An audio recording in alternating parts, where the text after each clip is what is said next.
PPK Alasnya ada.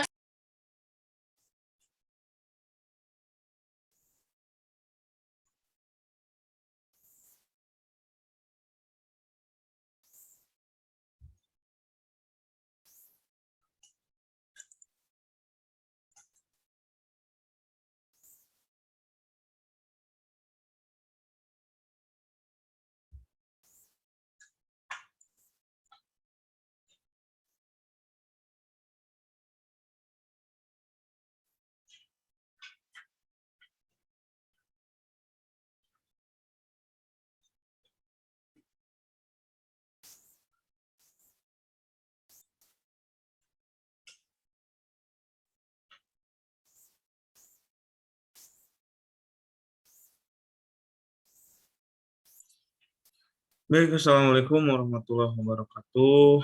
Eh, Suara saya sudah terdengar dengan jelas, apa belum?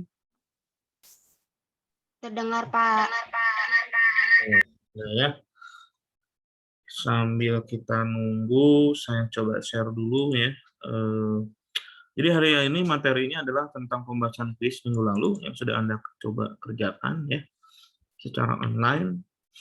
Karena berhubung hari ini juga kita masih dalam keadaan PPKM dan kampus juga menyelenggarakan pembelajaran secara online, jadi kita bahas secara online lagi. Terus nanti untuk UAS-nya, saya belum tahu apakah nanti dilakukan secara onsite atau online, tapi yang jelas setahu saya sih kalau saya lihat di jadwal yang sudah saya terima, UAS-nya itu di ruang teori ya. Jadi di ruang teori, jadi nanti Anda ngerjainnya itu berarti ya harus bawa apa namanya penggaris gitu ya, bawa boleh pakai pensil boleh asal jelas ya, boleh juga pakai pulpen untuk menggambar flowchart ya.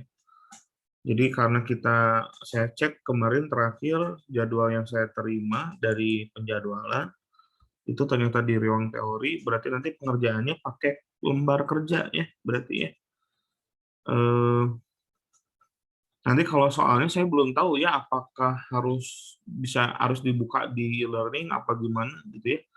Yang jelas kalau soal sih saya sudah buat, sudah saya kirimkan ke koordinatornya. Eh, Nanti soal mekanismenya kita lihat gitu ya, apakah onsite atau online nanti kita lihat gitu ya. Tapi kalau misalkan onsite berarti Anda harus siap-siap bawa alat gambar lah ya. Pensil gitu ya, penggaris, penghapus gitu ya. Karena kalau mau pakai pulpen sih, kalau untuk membuat flowchart, kalau nanti salah, nanti kan kalau banyak tipe jadinya berantakan gitu ya. Kalau nanti berantakan, tentu nilainya jadi kurang. Gitu. Jadi saran saya sih mendingan nanti bawa pensil gitu biar bisa dihapus. Karena salah satu penilaiannya kalau untuk flowchart program ya adalah salah satu kerapihan gitu ya. Sehingga saya memudahkan saya untuk membaca alur programnya itu lebih rapi, lebih bagus. Gitu ya. Oke, jelas ya untuk UAS-nya, gambarannya? Jelas, Pak. Oke. Rasanya sudah masuk semua ya, 21 orang. Saya cek dulu. Udah saya share kan tadi ya. Tampilan di layarnya sudah muncul belum? Sudah, Pak. Sudah, Pak. Sudah, Pak. Oke. Tinggal saya coba cek dulu Stratos-nya ya.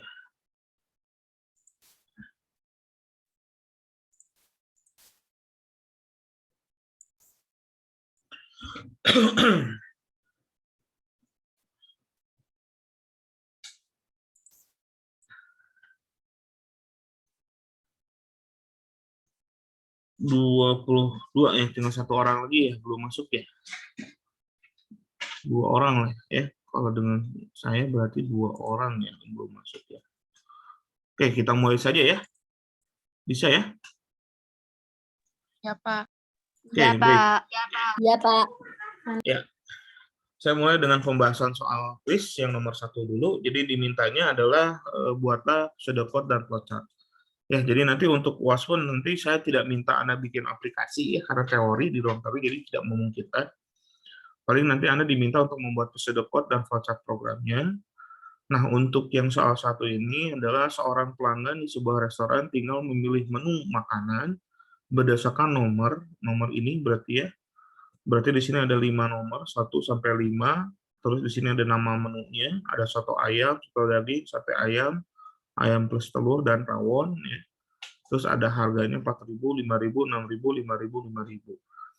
Terus berarti dipilih berdasarkan nomor, yang akan muncul adalah ada dua data ya, nama menu dan harga yang sudah disediakan dan akan ditampilkan nama menu beserta harganya seperti menu makanan berikut ini. Nah, untuk pseudocode-nya ini saya sudah buatkan nih, ini jawabannya.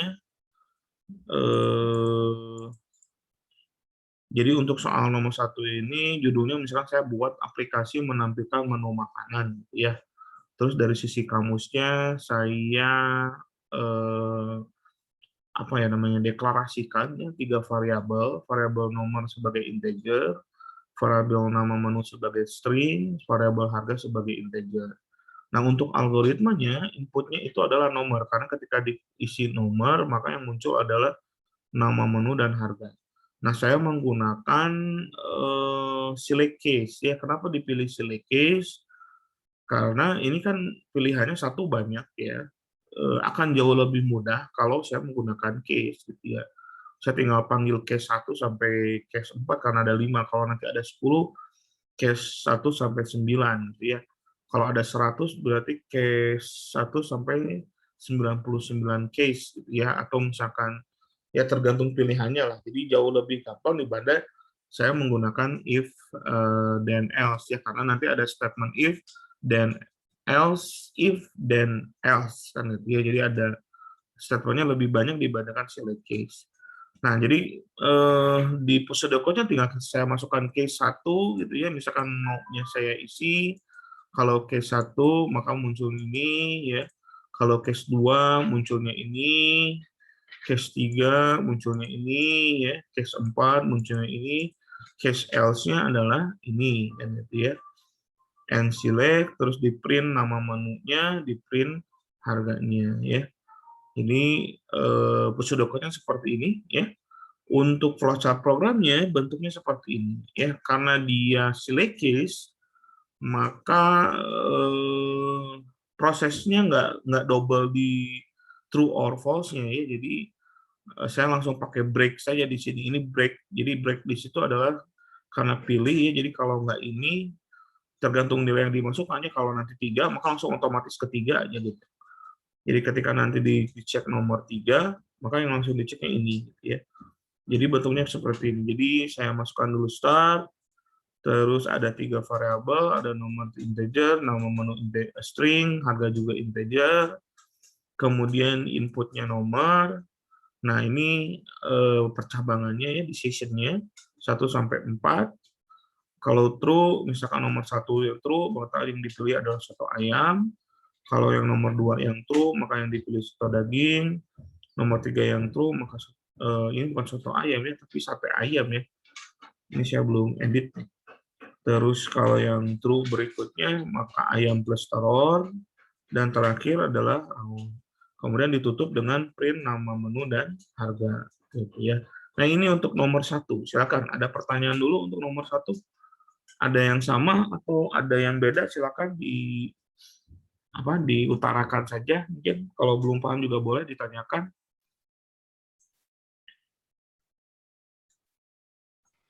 Flowchart-nya aja apa yang sama? Flowchart-nya sama. Kalau pseudocode-nya pakainya apa? Yang if then else atau select case juga?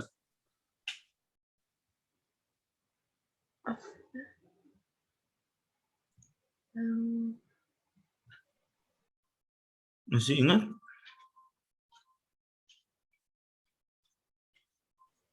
Bentar, Pak. Silakan.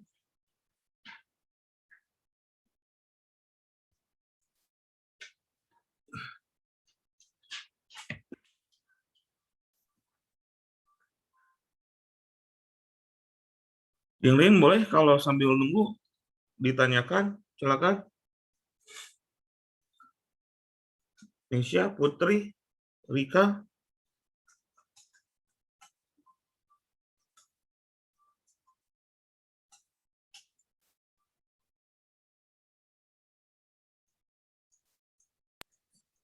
Anandita,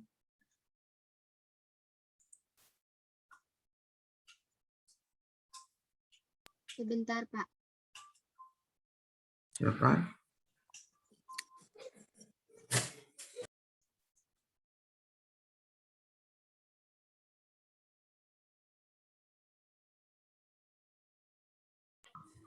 Flowchartnya beda. Procedure code-nya beda, Pak. Salah. Sidikonya juga beda. Pakai apa? Pakai select case, Cuman pakai flowchartnya aja. if then else, Eh, pakai dim. yang ininya, yang algoritma ininya pakai apa? Pilihan ininya. Pakai dim. Pakai if. Kalau Ricama Pak sama Pak kayak Bapak, cuman kelas 1, kelas 2 sama kelas 3-nya diganti kayak nomor 1 nama menu dan harga, nomor 2, nomor 3 gitu. Oh, Jadi ininya cuman langsung diganti beda. nomor 1 apa gitu langsung gitu. Nggak dibagi gini gitu. Gitu bukan?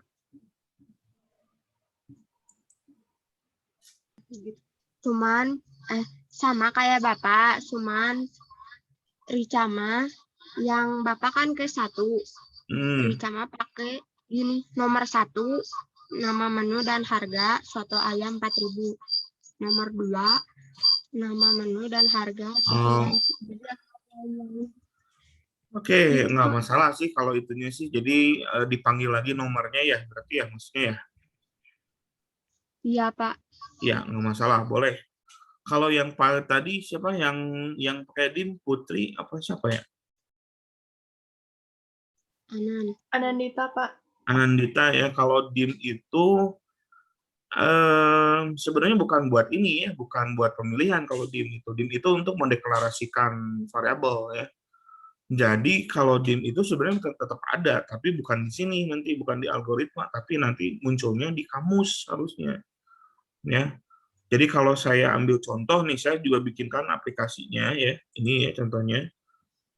Ini saya sudah buatkan, tampil nggak? Muncul nggak di layar Visual Studio-nya? Muncul, Pak. Muncul. Muncul ya. Nah ini yang nomor 1 ini. Kalau kita buka code-nya, ya, kalau ditanya Pak ada dim-nya nggak? Pasti ada dim-nya ya, ada variabelnya gitu ya. Tuh ya ada variabel yang dikenalkannya gitu. Cuman pertanyaannya adalah kalau di prosesnya sendiri kan ini kan sebenarnya ini yang dipakai ini. Jadi variabel dim itu biasanya digunakan untuk mendeklarasikan sebuah variabel, gitu ya. Baik variabelnya variabel saja atau variabel yang sifatnya array. Nah, untuk array ini sendiri kan udah saya bahas ya, array itu ada 2 jenis, ada array 1 dimensi dan ada array 2 dimensi. Nah, jadi kalau pakai dim itu fungsinya untuk itu. Gitu, Diva ya. Anandita ya. Iya, Pak. Anandita Cleodiva. Gitu ya. Jadi kalau dim itu mah ada gitu ya. Cuman kalau di kasus ini dim itu nggak muncul di algoritmanya, tapi harusnya ada di kamusnya. Gitu. Nah, ini contohnya ini saya sudah bikinkan aplikasinya ya. Jadi ininya pakai combo box ya. Jadi nanti ketika ini dijalankan, nah seperti ini ya. Ini akan muncul pilihan 1 sampai 5 ya. Nah, 1 sampai 5 ini gimana sih kode programnya? Ini tinggal di add item saja sebenarnya. Jadi ini tinggal di add item saja. Nah, ini ya. Jadi ketika kalau Anda perhatikan di sini private sub form 1 load ya. Itu berarti adalah ketika formnya dijalankan, di loading gitu ya. Maka diambil nilai ini yang 1 sampai 5 ya. Pak, kalau misalkan dirubah jadi nomor 1, nomor 2, nomor 3, nomor sampai nomor 5 boleh nggak? Ya bisa-bisa aja. Cuman jadinya string ya. Kalau jadinya string berarti di sininya harus pakai kutip ya. Nah, tadi yang Rica ya. Yang Rika kan pakai nomor kan. Nah, kalau pakai nomor gitu berarti di sininya jangan ini. Kalau pakai nomor gini, gitu ya, nomor 1, nah ini harus dikutip gitu. Kayak gini ya. Karena dia jadinya bukan integer kalau pakai nomor gini. Di sininya berarti harusnya jadinya string ya. Nomor ininya jadi string.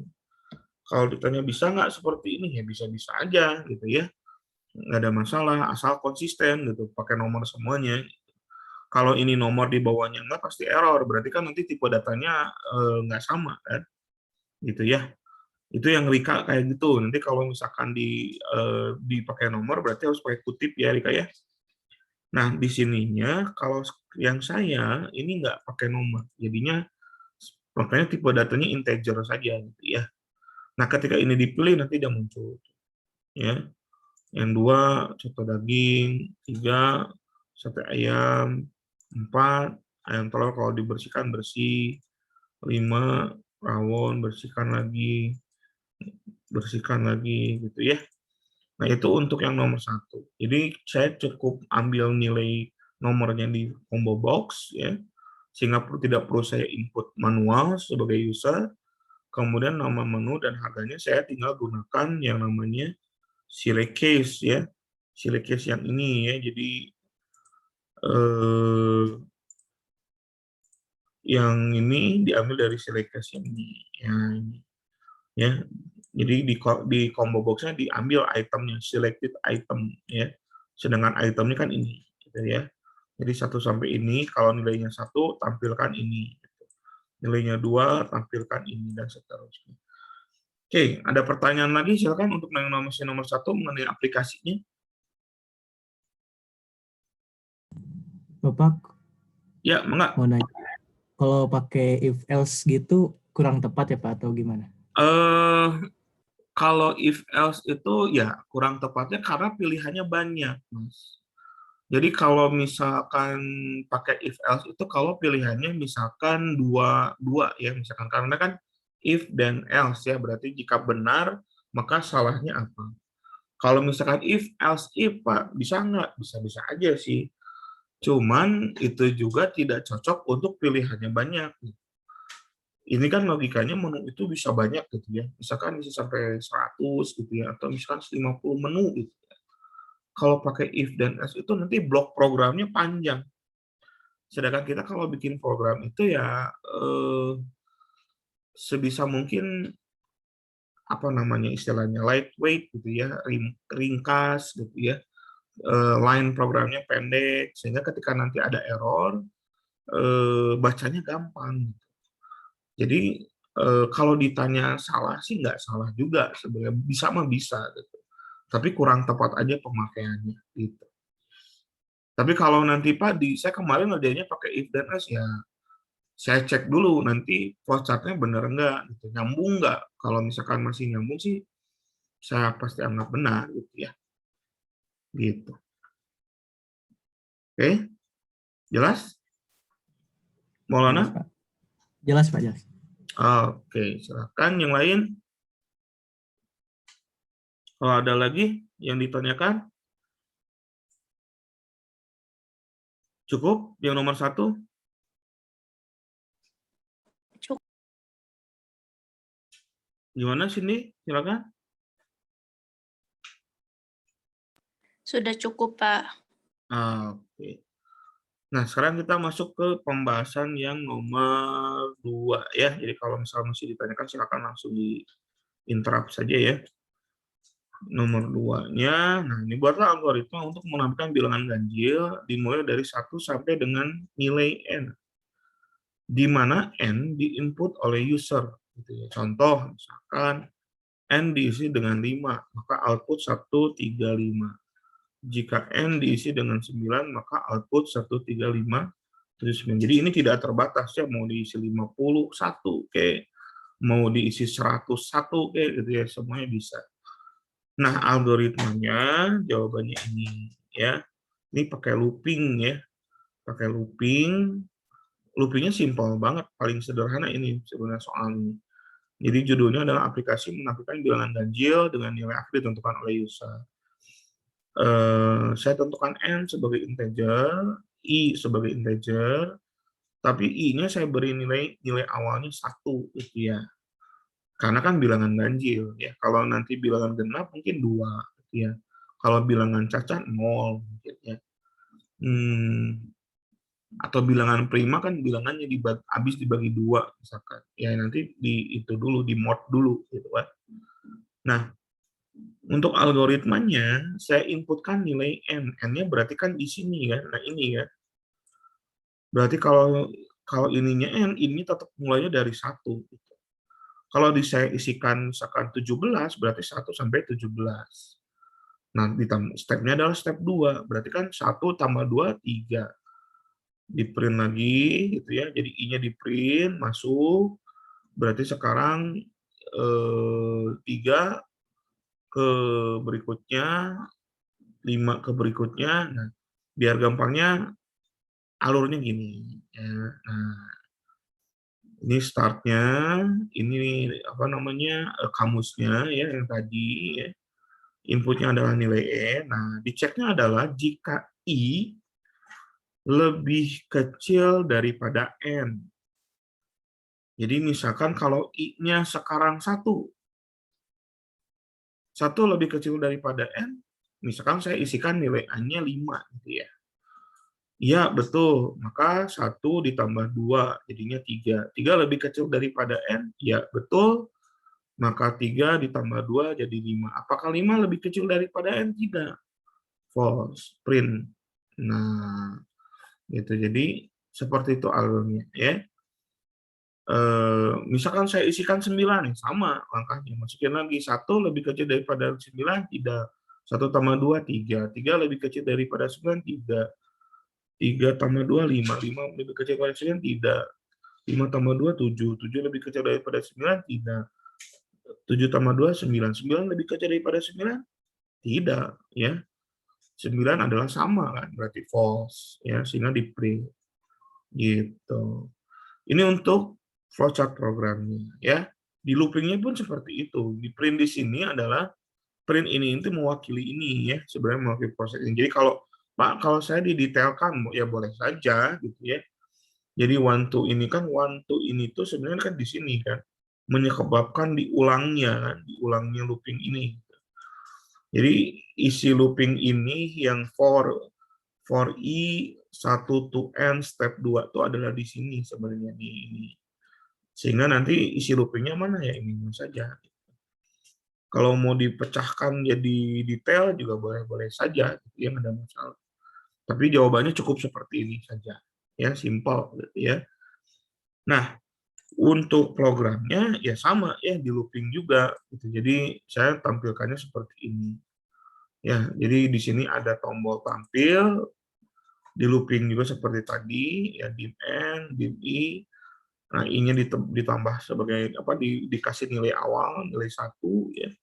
Nilai n-nya tentu ditentukan, stepnya 2 ya. Kalau saya jalankan jadi ini seperti ini, kurang lebih misalkan saya isikan 9 tampil gitu ya. 1 sampai 9. Kalau saya isikan lagi misalkan 21. 1 sampai 21. Saya isikan lagi 101 misalkan. 1 sampai 101 dan semuanya adalah bilangan ganjil ya. Ini jawabannya. Oke, silakan. Ada pertanyaan dulu yang nomor 2? Apakah sama atau beda?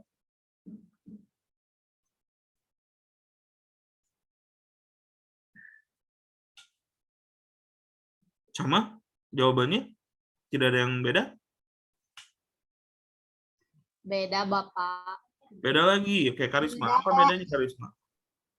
Kalau Karisma mah, jadi dikiranya tuh, soalnya tuh kalau misalnya, enggak sih kayaknya mah sama mungkin ya Pak, cuman beda di ininya Pak, di deklarasinya Pak.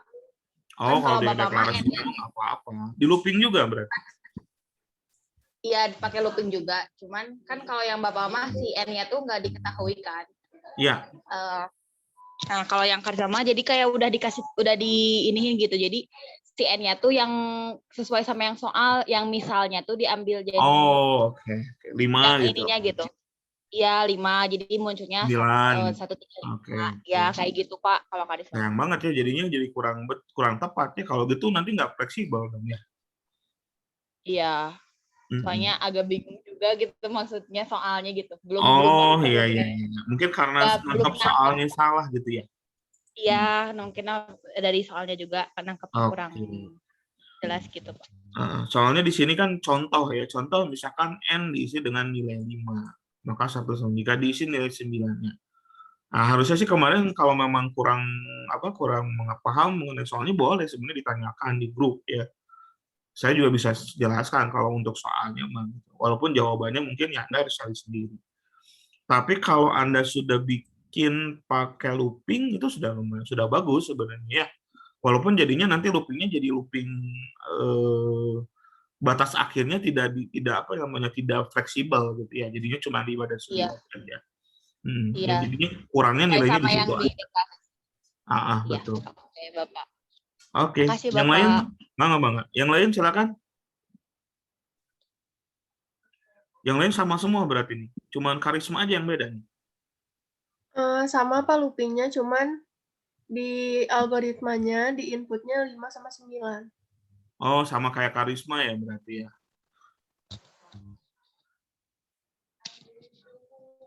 Berarti di inputinnya langsung 5 dan 9. Ya, nanti mungkin kalau di UAS dibaca lagi ya, dilihat. Kalau di situnya N itu berarti dia nilainya tidak terbatas gitu ya. Kalau nilai tidak terbatas itu bisa isinya apa saja gitu. Oleh karena itu jangan dibikin fix nilai seperti contoh ya.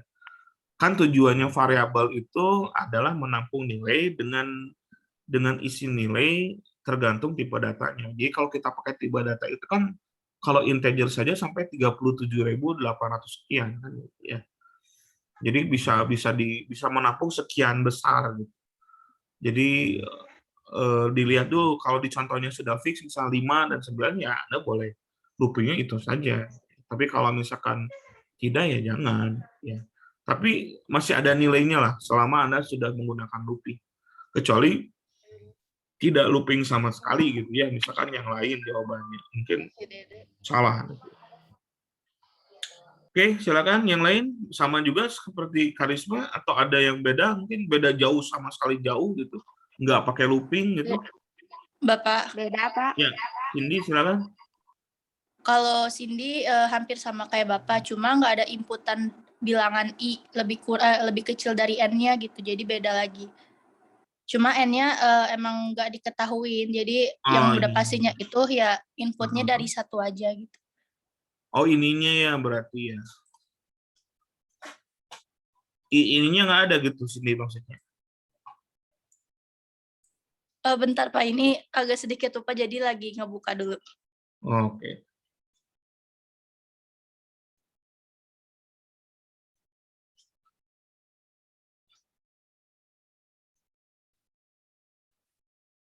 Sambil yang lain sambil nunggu Cindy buka juga boleh, silakan yang nanya mungkin. Yang Rica beda, Pak. Bedanya di mana, Risa? Kalau Rica mah di input N-nya itu langsung disebutin bahwa N-nya itu 13. Oh, kamu ngasih nilai awalnya langsung gitu ya? Iya, jadi nggak ada looping gitu. Hah? Jadi nggak pakai looping gitu?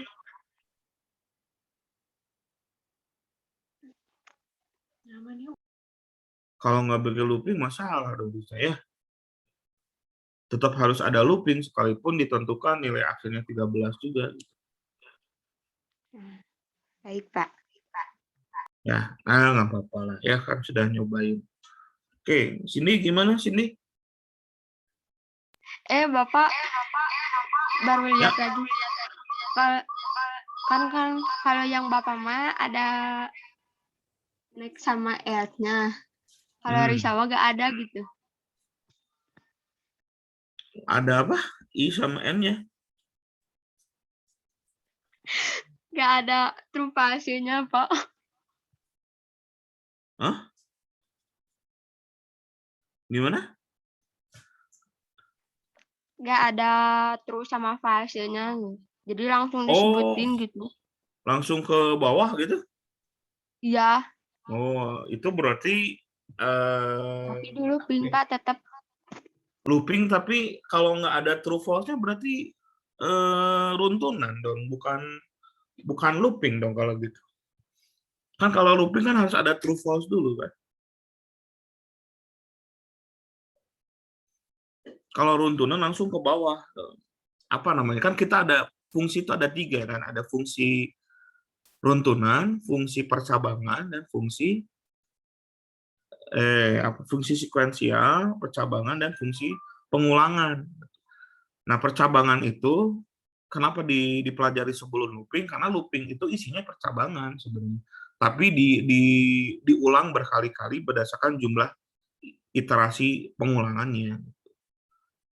Jadi kalau nggak ada cabangnya ya berarti nggak apa namanya, nggak looping, berarti itu mah fungsi runtunan sekuensial gitu Rika ya. Nggak apa-apa lah ya, masih yang namanya belajar, nggak apa-apa, salah dulu. Sini sudah ketemu apa bedanya? Iya sudah Kak. Gimana? Bedanya itu saya apa sih yang I-nya itu dinamainya sama bill. Oke. Jadi ada bill N sama bill biasa. Hmm. Terus for apa sih di bagian input apa ya pokoknya yang di bagian perseginya itu for bill sama dengan 1, to N stepnya 2, terus langsung ke print, terus langsung balik lagi ke yang segitiganya, yang ketupatnya. Nah kalau kayak gitu gimana Pak? Di sini ya, kalau di sini nggak apa-apa, itu mah nggak apa-apa sama. Walaupun nanti tidak terdeklarasi ininya ya, apa namanya, detail prosesnya ya. Ya mungkin nilainya nggak sempurna, tapi minimal alur ininya sama. Jadi gini loh, kalau di looping itu, kalau for ini memang kayak gini ya di for-nya. Tapi kan kita harus, kalau di flowchart kan jadinya berubah ya. Kenapa berubah? Karena decision-nya kan ini fungsinya untuk memeriksa apakah nilainya itu bisa diulang atau tidak gitu. Jadi nggak bisa langsung dimasukin gini. Tapi kalau dianggap salah total sih enggak, karena masih betul sebenarnya. Dari sisi loopingnya sudah betul, hanya beda di variabel saja. Nah, tapi kalau dari flowchart-nya paling salah di prosesnya aja. Proses ini nggak ada berarti kan harusnya ya. Iya Pak, yang itunya malah cuma sama kayak pas algoritmanya. Oke, nggak apa-apa lah ya. Nah, ini kan makanya saya bahas biar tahu gitu ya. Jadi yang namanya looping itu harus ada pengecekan gitu. Walaupun kan ini kan bentuk looping ya. Bentuk looping itu dia dengan for ini dia mengcover aktivitas loopingnya, aktivitas pengulangannya. Tapi ketika kita bikin flowchart program kan kita harus tahu kenapa itu mengulang kan gitu ya. Sehingga harus dijelaskan mengulangnya itu karena kondisi apa. Makanya di sini saya pecah gitu ya. Kalau misalkan ini lebih kecil daripada n, kan secara otomatis I-nya kan kita nilainya awalnya 1, kan dicek dulu. 1, apakah betul N-nya misalkan saya isikan 10? Oh, salah. Ya, betul ya, masih lebih kecil gitu kan. Maka true-nya ke sini. Sehingga nanti I yang tadinya 1 ditambah 2. Masuk ke sini jadi 3. Sehingga ada alasan kenapa ini mengulang. Nah, kalau di sini cukup di-cover dengan ini saja sebenarnya ya. Karena for itu fungsinya memang untuk mengulang. 1 to n saja gitu. Nah, to-nya ini tuh digambarkan sebagai ini sebenarnya. Nah, sebagai ini gitu. I lebih kecil sama dengan lebih kecil dari n, dan I plus 2. Gitu. Makanya saya bahas ya biar Anda tahu gitu. Kalau dari pseudocode-nya berarti siapa, Karisma ya tadi teh? Iya, Pak. Karisma udah betul ya berarti kalau dari pseudocode-nya ya. Mungkin kekurangannya, salahnya sedikit di sini lah, di flowchart programnya aja. Kalau Cindy yang ya, tadi sorry. Cindy Pak. Cindy ya. Nah, Yang Cindy berarti betul dari apa namanya, dari pseudocode-nya, mungkin salahnya ada di sini aja. Ya. Iya, diproses aja Pak. Iya, paham Ya. Pak. Kasih Pak. Sip. Ada lagi, silakan. Cukup untuk nomor 2?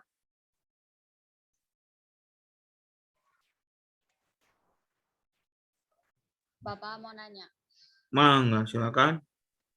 Kalau buat nentuin step-nya itu kayak gimana ya Pak? Dilihat dari soalnya dulu, kayak misalnya kalau ganjil kan berarti Suaranya kekecilan, tolong.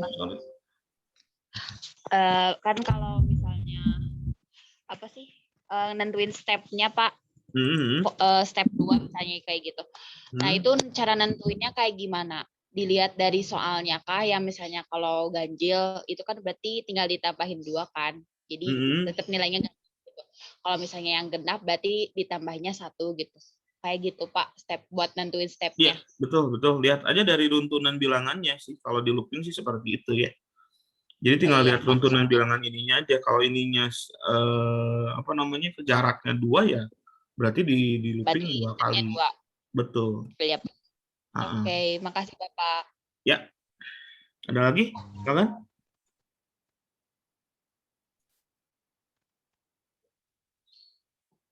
Tidak ada? Cukup ya berarti ya? Yang nomor 2-nya? Cukup Pak. Cukup ya? Oke. Cukup Pak. Kita masuk ke nomor 3. Yang nomor 3 adalah buatlah algoritma untuk memasukkan 5 angka berikut. Ini tentu array ya. Array-nya array 1 dimensi ya. Berarti masukkan 5 angka berikut ke dalam array 1 dimensi, kemudian kemudian hitung totalnya ya. Nah, jawabannya adalah seperti ini pseudocode-nya. Ini juga sama di looping ya. Kalau Anda perhatikan di sini mungkin di loopingnya 2 kali ya. Padahal sih nggak perlu ya. Kenapa nggak perlu di looping 2 kali? Tergantung sih sebenarnya ya. Kalau misalkan si nilai ininya tidak perlu ditampilkan lagi gitu ya. Jadi ini hanya sebatas input. Maka looping yang ini hilang. Nih, yang ini hilang. Ya. Contohnya kenapa bisa saya bilang gitu? Karena saya cobain langsung di aplikasi yang ini nih contohnya. Nah gini, si totalnya itu saya di sini nomor 3, saya nggak bikin list box dengan tujuan adalah nggak muncul dulu nilai dari array-nya. Kalau kemarin kan di input ya nilai array-nya ya, sehingga muncul di list box gitu. Baru setelah muncul dihitung. Ini saya buka lah sekalian pembahasannya. Sesi berapa ya? Sesi 12 kalau nggak salah. Nah ini.